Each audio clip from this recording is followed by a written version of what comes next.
Prezadas crianças, nascidas e por nascer, prezadas mães, louvado seja nosso Senhor Jesus Cristo, para sempre seja louvado, e nossa Mãe Maria Santíssima.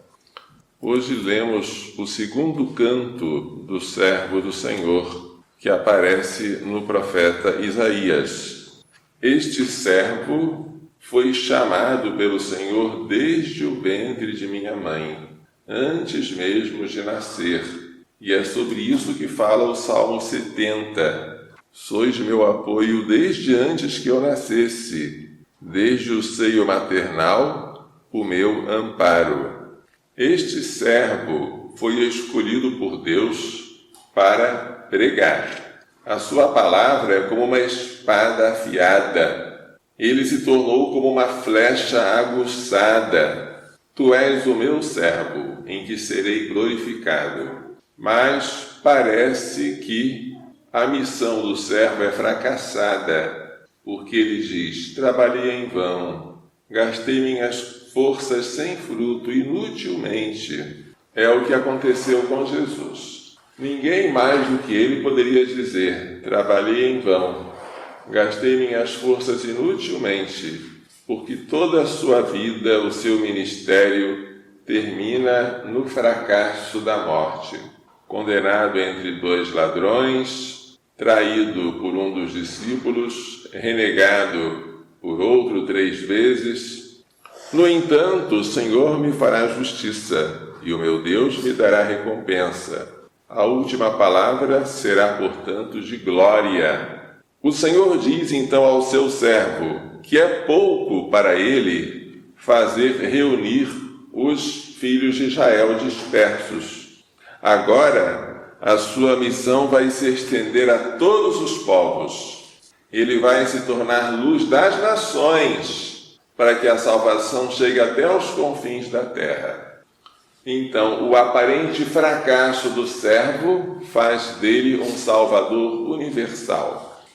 Já estamos aqui vendo a missão de Jesus, desde quando ele foi concebido no seio da Virgem Maria, até a sua glorificação após o aparente fracasso da cruz. O Evangelho apresenta hoje Jesus na última ceia, anunciando 2 coisas tristes: a traição de Judas e a negação de Pedro. Judas e Pedro são bem diferentes, mas são semelhantes na fraqueza.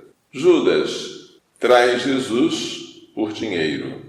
Em verdade, eu vos digo, um de vós me entregará. Todos ficam conturbados. Quem será? Simão Pedro faz um sinal a João, que está com a cabeça recostada no peito do Senhor, e pede-lhe: pergunta a ele, quem é o traidor? De quem ele está falando? Então João pergunta ao Senhor: quem é? E Jesus responde: é aquele a quem eu der um pedaço de pão passado no molho. Então Jesus molha um pedaço de pão e o dá a Judas, filho de Simão Iscariotes.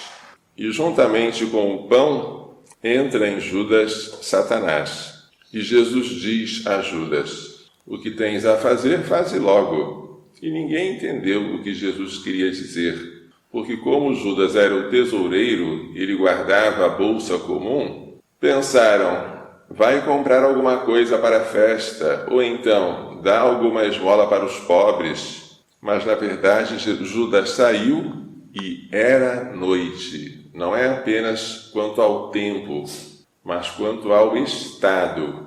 Noite quer dizer pecado. Judas agora caiu no pecado e vai procurar as autoridades judaicas para trair Jesus. Era noite. Em outro lugar, Jesus diz: esta é a vossa hora e o poder das trevas. Agora que Judas saiu, Jesus diz que o Filho do Homem foi glorificado. Por quê? Porque a traição de Judas dá início à sua paixão, que Jesus chama de glorificação. Porque ele é elevado, exaltado. Quando eu for elevado da terra, atrairei todos a mim. Portanto, a cruz já é para Jesus glorificação. Filhinhos, por pouco tempo estou convosco, vós me procurareis, e para onde eu vou, vós não podeis ir. Simão Pedro, que é muito eufórico, que não pode conter a sua euforia, pergunta: Senhor, para onde vais? Jesus responde: para onde eu vou, tu não me podes seguir agora, seguir-me-ás mais tarde. Jesus iria para o martírio. Pedro iria seguir Jesus no martírio, mas alguns anos depois, não naquele momento, ele não estava preparado. Pedro não se conforma. Como não estou preparado? Por que não posso seguir-te agora? Eu darei a minha vida por ti. Respondeu Jesus: darás a tua vida por mim? Em verdade, eu te digo, o galo não cantará antes que me tenhas negado 3 vezes. Pedro não se conforma com esta palavra e vai chorar quando ela se cumprir. O que não faltava em Pedro era o desejo de fidelidade. O que faltava em Pedro era a consciência da sua fraqueza, a consciência de que ele sozinho pode renegar Jesus com a mesma facilidade com que disse: eu darei minha vida por ti. Ele precisava da graça de Deus. E a graça se obtém pela oração e pela vigilância, mas Pedro estava dormindo no Jardim das Oliveiras. Ele não teria forças para dar testemunho de Jesus naquela noite. Iria renegá-lo, e não uma nem duas, mas 3 vezes. Judas e Pedro cometeram um pecado. A diferença entre os dois é que Judas vendeu Jesus por um motivo ignóbil, dinheiro. Mas não era a primeira vez que ele praticava desonestidades e fraudes. Foi aos poucos se acostumando com o pecado até vender o próprio mestre.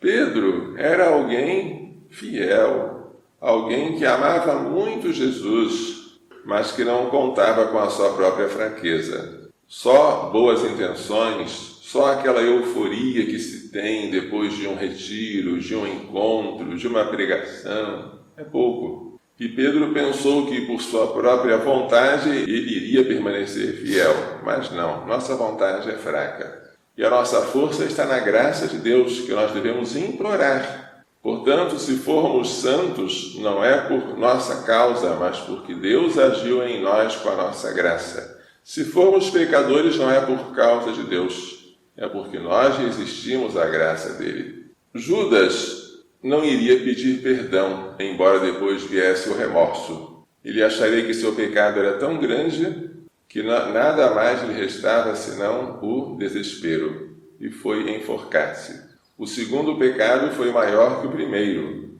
porque o desespero é um pecado contra o Espírito Santo. Pedro iria pecar, mas depois iria arrepender-se, e esse arrependimento seria aceito por Jesus, e Jesus o tornaria o guardião da igreja. Tu me amas mais do que estes? Apacenta as minhas ovelhas. Pedro, depois de ter sido convertido e depois de receber o Espírito Santo, se tornaria de fato a pedra sobre a qual a igreja foi construída, a Igreja de Cristo. Estes 2 personagens, Judas e Pedro, servem para nós de lição, para nós evitarmos 2 coisas. Acostumarmos com o pecado, por pequeno que seja, esse pecado se torna um câncer que vai se alastrando e depois nos mata, como aconteceu com Judas. Ou então confiarmos na nossa própria força. Hoje é muito comum dizer isso, né? Querer é poder. Eu quero, logo eu posso. É falso.